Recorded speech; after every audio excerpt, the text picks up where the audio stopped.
So I'm going to start this story off with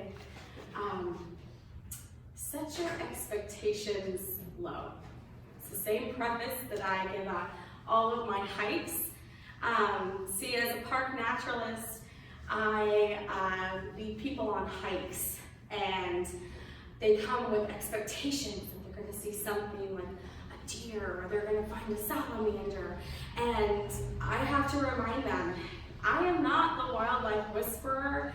I cannot guarantee that you're going to see anything, because along the way, sometimes the only thing we find is a good time. So here I am, 5 years ago, beginning of May, and I'm alone. I'm in an opening of the woods, and I am adjacent to a parking lot, and I am cramming wow facts about owls and coyotes into my head like I'm cramming for an exam. And I'm anxious. See, it's right before my first hike. I'm wearing hiking boots and a brand new khaki naturalist shirt, similar to what Steve Irwin wears. And I was just recently hired, fresh out of college, as a part-time naturalist for the Miami County Park District. And it's my first program that I created. And people start to arrive. Important people, people like my husband, my daughter, my father-in-law, and then 40 other people arrive. And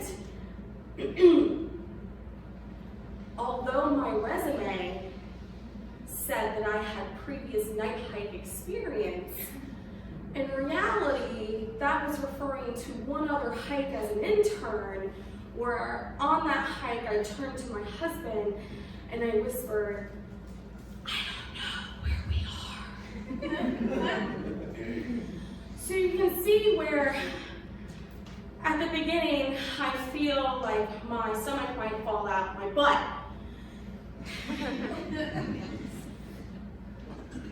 But here I am, and time's up.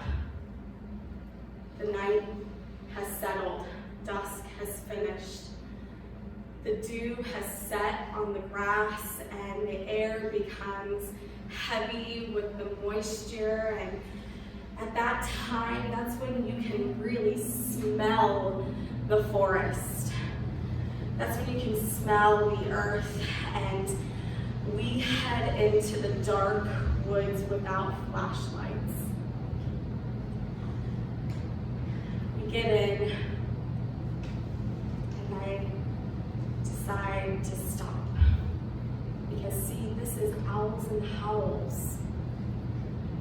We are going to try to call in an owl and elicit a callback response from coyotes. And I'm nervous, I'm fumbling with my technology, and see, I have a Bluetooth speaker, and I have my phone, and I'm gonna try to call in an owl with an app that I have. And I want to try to call in the first owl, the screech owl. Screech owl's a smaller owl. He, if he were to sit on my arm, he would be about this tall, tiny little guy. And what do you think an owl typically says? Not this guy. He doesn't even screech like his name would say. He says something more like a horse in a tree.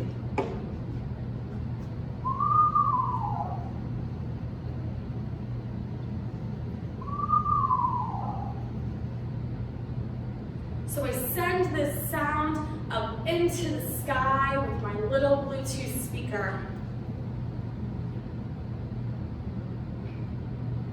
And nothing. And now I'm starting to think, am I about to lead this group of around 40-some people on an hour to 2 hour long hike on a wild goose chase where they're gonna think, this girl's dumb, this was a mistake. This girl doesn't know anything. Can she really do this? I'm starting to think, can I even do this?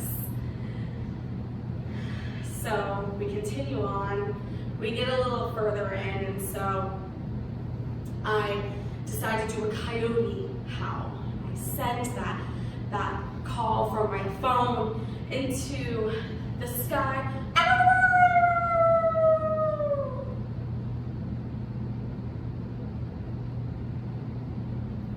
Nothing.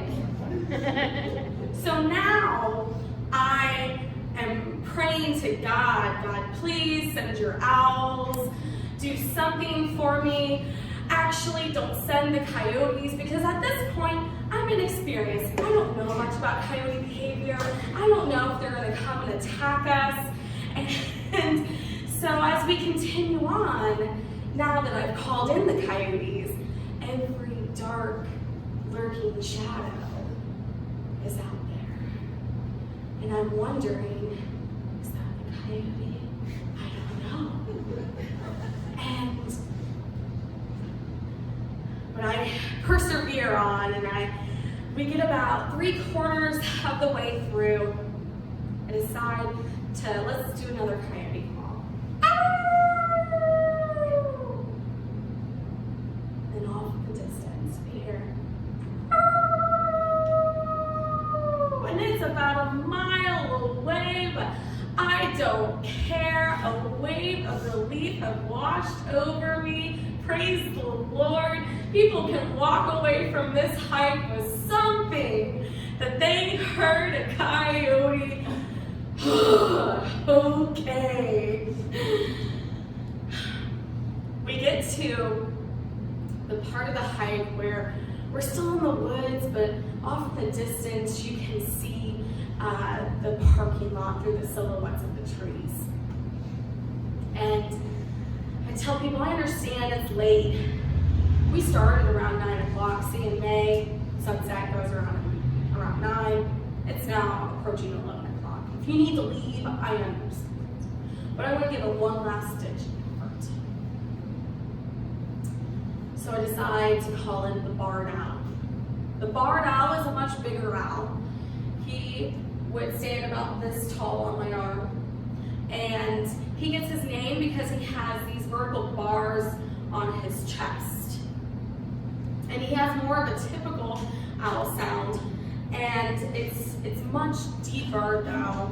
And he says, "Who cooks for you? Who cooks for you?"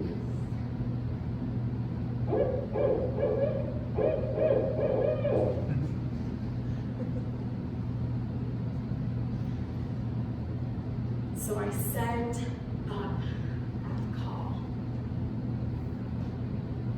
and we wait. See, we're having to look up into the silhouettes of the trees because owls have complete silent flight. They have fringed tips of their feathers, and it makes them amazing nocturnal predators. So we're looking up and just waiting. And then we hear.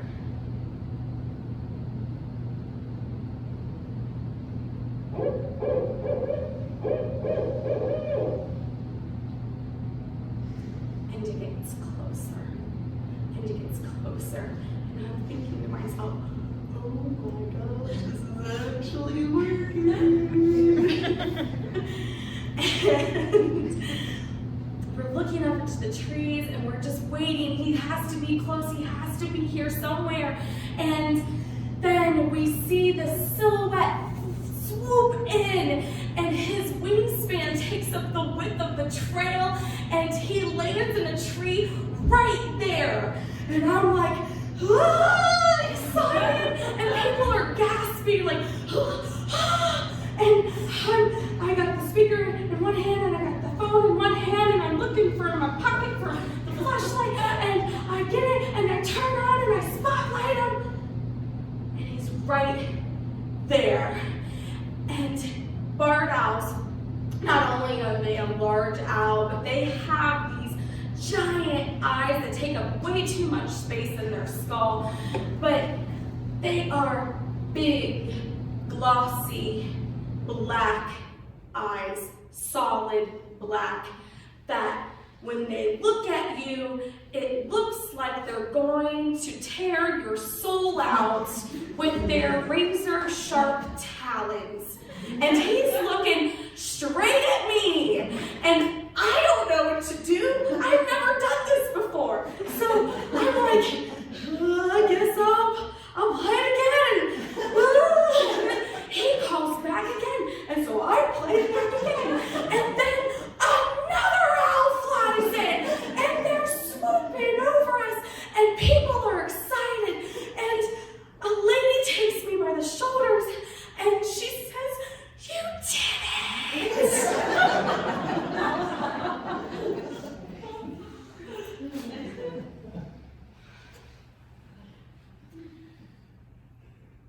That night, I set my expectations extremely low. Along the way, I found not only a good time, but I also found my passion.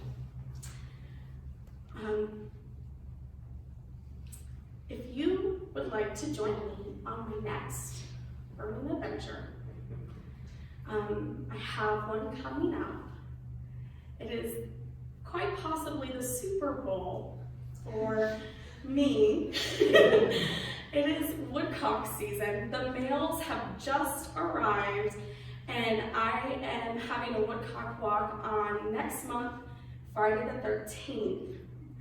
The next Owls and Howls starts as a monthly night hike starting in May, first Friday of the month. Since that night, it's been 5 years, I have been promoted to full-time naturalist and have expanded my programming from woodcock walks to monarch tagging to discovery night hikes and everything in between. So thank you so much for tonight.